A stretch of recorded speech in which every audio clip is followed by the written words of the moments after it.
Ivermectina. ¿Solo ivermectina? No, más tengo 6 Ya, tiene ivermectina. ¿Y es para endoparásitos o ectoparásitos? Para endoparásitos, lo usan en este caso. Sí. Porque también funciona la ivermectina. Ya Ajá. tipo como. Ok. ¿Qué más? ¿Qué otro antiparasitario han usado? ¿O cuáles usan ahora? Porque son Utilizados para Eso no es para protozoarios. ¿Qué es sulfamida de cuerda? Sulfenamida. ¿No? A Mejor ver. toltrasuril, mejor. Exotrasulil, por Para ejemplo. protozoarios. Bueno, Más para celosico. coccidio. Para Para coccidio. anticoccidio. Anticoccidiales. Coccidiostatus. Ujú, Coccidiostatus. ¿Qué otro antiparasitario usan ustedes para mascotas, por ejemplo? Arruina azul. Sí. Si, por ejemplo, en este ciclo yo uso fipronil, ¿estaría en lo correcto o no? No, ese es bueno, es para la pulga, ¿no? Para la pulga. Claro, el fipronil es activo contra pulgas, Para la ¿no? Por pulga. ejemplo. Entonces funcionaría para pulgas. ¿Funciona contra garrapatas el fipronil o no? Creo que. Espérate, ¿cómo era la otra? ¿Se acuerdan? A ver, busquen, ¿funciona contra garrapatas o no funciona contra garrapatas? Para garrapatas es. Te coloco.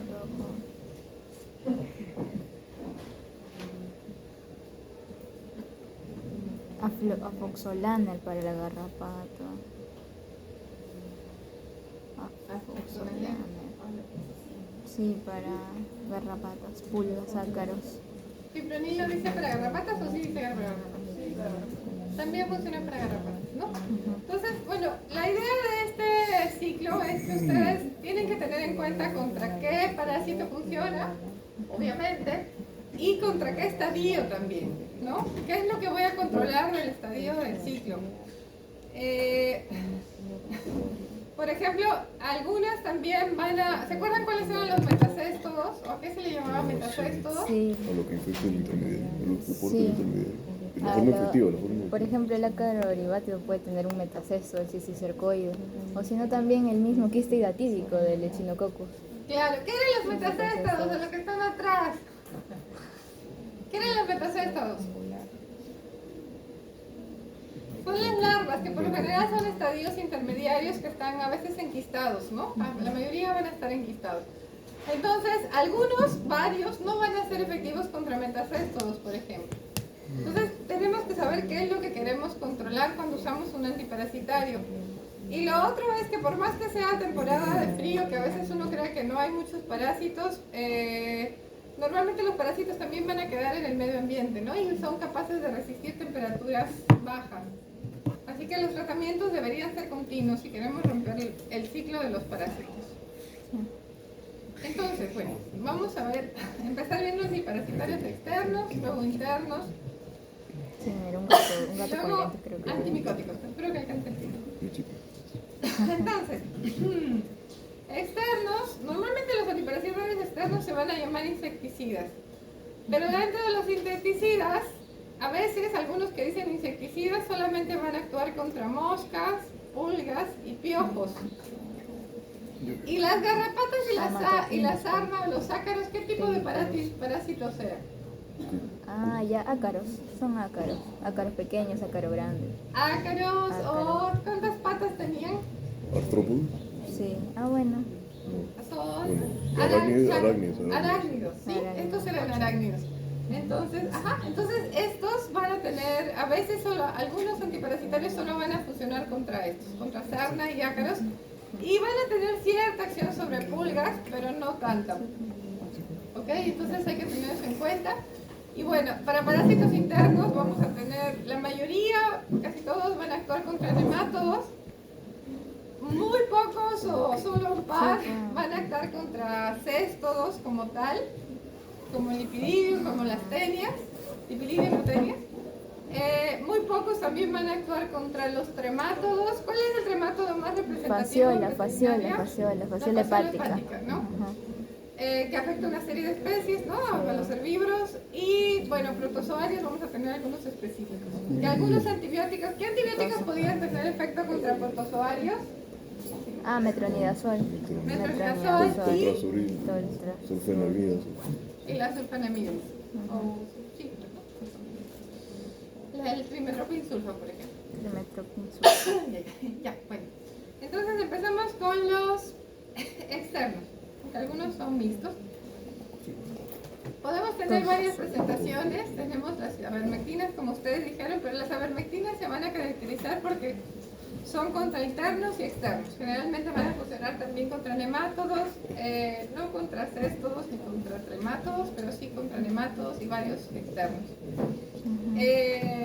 Y bueno, algunas van a venir, por ejemplo, en presentaciones de mezclas para cerdos, para aves. Ya sabemos que es la forma en la que más se les va a dar, ¿no? Porque se quiere evitar cualquier tema de estrés en aves, va a generar, o en cerdos genera bajas en el peso, ¿no? Entonces se evita el estrés dándolo simplemente vía oral. Bueno, en perros también se prefiere la vía oral. Entonces acá tenemos, empezamos. ¿Qué son estas? Garrapatas. Garrapatas, ¿no? Terribles. Y estas ya saben. Hormigas. Y estos, Ácaros. aquí en la... Piojo, ácaro. Pero esta es una pluma y son piojos. Sí, son ninfas. Entonces, dentro de los antiparasitarios vamos a hablar un poco de los efectos que tienen en general, ¿no? De lo que buscamos o de las diferentes características. Entonces, uno de los efectos es el knockdown.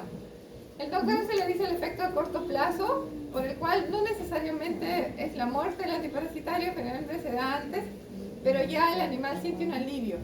Generalmente lo vamos a ver en aquellos que van a actuar en el sistema nervioso, ¿no? En la conducción nerviosa, porque simplemente van a noquear al parásito, ¿no? Como dice un poco el efecto. Entonces, entre esos tenemos todavía los órganos fosforados, que pese a tener mayor riesgo de toxicidad, son todavía los más baratos y en ganadería todavía se usan bastante. Los piretroides, por ejemplo, también tienen este efecto knockdown, ¿no?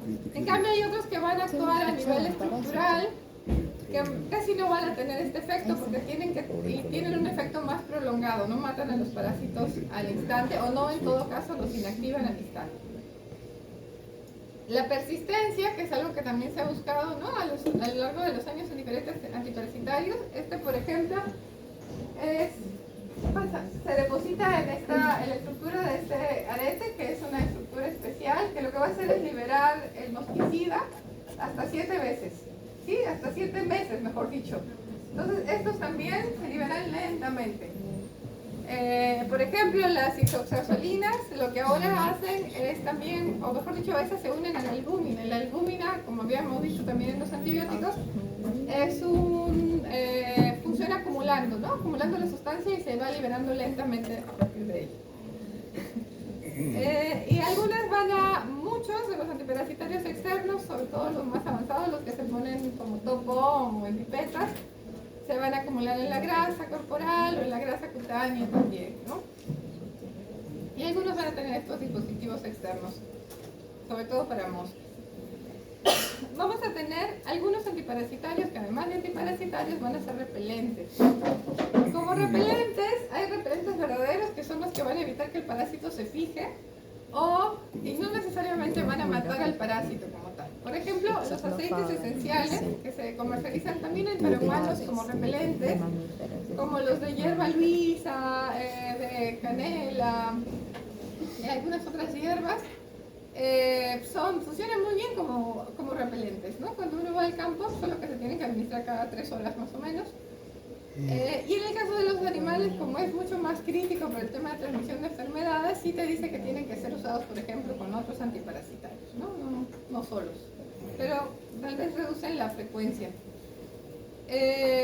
Otros que sí son repelentes, entre comillas, no se llaman tan, o mejor dicho, repelentes de contacto, podrían ser, por ejemplo, los piretroides, porque en este caso no es que el parásito o la mosca se espante, ¿no? Sin tocar al animal, sino que tienen que colocarse encima, en el caso de los piretroides, o en el caso de la mitraz, en realidad tienen que morderlo. Y recién después de morderlo tienen ese efecto, entre comillas, repelente, ¿no? Porque ahí es que caen o se paralizan. Después, por ejemplo, por el efecto de la alimentación, pues se dice así porque algunos van a necesitar, como decíamos, que el animal los muerda o el parásito los muerda, pero en otros casos no. Y por eso es que los repelentes van a evitar de alguna forma la mordida, que sabemos que al menos en el caso de menores, pero también en mayores, las mordidas suelen ser un tema de alergias, ¿no? O de lesiones. Entonces los repelentes o los knockdown tienen esa ventaja, porque el parásito muere rápidamente y no hay tantas lesiones, o reduce las lesiones en todo caso. Y el espectro, ya lo sabemos, es lo más importante, ¿no? Por ejemplo, las ivermectinas conversábamos, o la vermectina es una de las ivermectinas, se van a llamar justo, van a estar dentro de la categoría del endectocidas. ¿Por qué? Porque las ivermectinas o avermectinas, o lactonas macrocíclicas, como también se les llama, tienen el efecto de ser contra endoparásitos y ectoparásitos. Entonces, este término ha sido reservado básicamente para las avermectinas, ¿no? Y también hay diferentes formas, inyectables, tópicas, ¿no? Y vamos a tener algunos, porque tampoco son todos los antiparasitarios, son solo algunos, los que van a tener efecto contra huevos, los ovicidas. Entonces, aquí tenemos el famoso lufenol, ¿no? Que va a actuar en la quitina. Por ejemplo, el lufenol solamente va a ser ovicida contra estadios menores, no es un adulticida. Entonces, si nosotros usamos lufenol y la pulga sigue saltando en el perro o en el gato, ¿no? Hay que recordarles que el ciclo no va a romper con los adultos y posiblemente no sea la mejor opción para el dueño, ¿no? Sí para el animal, pero tal vez no para el dueño. Entonces esas cosas hay que saberlas. Lo mismo va a pasar con el metoprene o el piriproxifeno, que lo que son análogos de la hormona juvenil. Entonces, obviamente es una hormona juvenil que no es funcional, entonces de esa forma rompe con el ciclo del parásito, ¿sí? Entonces recordar que estos no van a ser adulticidas. Y eso hay que recordárselo, bueno, si lo sugerimos, decírselo también al dueño. Entonces, bueno, seguimos todavía, hablamos de los órganos fosforados, porque estos todavía se usan, son baratos. Y como saben, afectan el sistema nervioso del parásito, ¿no? Y creo que eso lo han estudiado bastante. Entonces son altamente lipofílicos, se distribuyen ampliamente justo por la lipofilicidad en el cuerpo del animal. Son garrapaticidas, sarnicidas, mosquicidas. Y bueno, tenemos varios, como afos, ciclobos, yesinón, findación. No hay tantas diferencias entre ellos. El yesinón tal vez sea uno de los más fuertes. A veces se usan todavía para baños. En animales menores ya casi que no los vamos a ver, ¿no? Salvo extremos de personas que a veces no tienen recursos y todavía los usan. Y también se usan a veces como, por ejemplo, sprays, ¿no? Para los casos de miasis. Suelen ser, en los casos de la selva, por ejemplo, todavía de utilización. Y tienen una serie de presentaciones entre jabones, polvitos, ¿no? Hay varios tipos. Muchos de los productos parecidos a los antibióticos, pero tal vez más en antiparasitarios, no van a estar permitidos para su uso en vacunos de leche por el tema del retiro. Si bien es cierto, podría ser que estos se eliminen en leche después de unos días o unas semanas. Como no hay forma de medir cuándo se retiran y son tóxicos para el ser humano, simplemente se prohíben, ¿sí? No se debería usar la leche de animales que han sido tratados con órganos fosforados. Por eso se usan otros antiparasitarios, y el tiempo de retiro en el caso de carne sí se recomienda de 15 días, por ejemplo. Uno de los más potentes es el yesinón. ¿Sí? Sí, exacto. Vamos a tener otros también que se usan para abejas. ¿No? Esos también se pueden usar en abejas, por ejemplo. El comajos. Y este es el mecanismo de acción que creo que ustedes lo saben mejor lo saben más que lo que dice aquí, ¿no? La mayoría de los órganos fosforados van a ser prefármacos, eso también hay que recordarlo, más bien necesitar ser bien transformados a nivel hepático. Y van a unirse de forma irreversible contra la enzima la acetilcolinesterasa, ¿no? Sin acetilcolinesterasa, la acetilcolina queda libre y se va a unir repetidas veces o se va a unir permanentemente. Porque también después de unas horas, si ustedes recuerdan, hay hay un envejecimiento, ¿no? De la enzima, se produce un envejecimiento. Entonces, bueno, hay una sobreestimulación del sistema nervioso a nivel de los receptores de la acetilcolina y se produce esta parálisis espástica y muerte del parásito, ¿no? Eso ya. ¿Y cuáles son los antídotos en este caso? Si es que llegara a haber intoxicación. Atropina. La atropina, por ejemplo, ¿y cuál sería la otra en el caso de órganos fosforados? Ay, ¿cómo era el otro aparte de la atropina? No era el Glicopirolat. Que no es como que un antídoto, porque Parecido. sí o sí O sea. necesitamos usar atropina, no es que si usamos una ya no usamos la otra. La atropina sí o sí se usa. ¿Qué otros? No. No, eso es para el me parece. No era el glicopirolat. La pralidoxima, Ah, ¿no? Rally. ¿Se acuerdan qué era la pralidoxima? ¿No la conocían? ¿No la conocían? No, A ver, ¿qué es la pralidoxima? no sé. Búsqueme. Loco polerí. ¿Qué era la pralidoxima? Pero eso es para algo respiratorio, respiratorio. También era un antimuscarínico, Sí, antimuscarínico. anticolinérgico. Ya, pero exactamente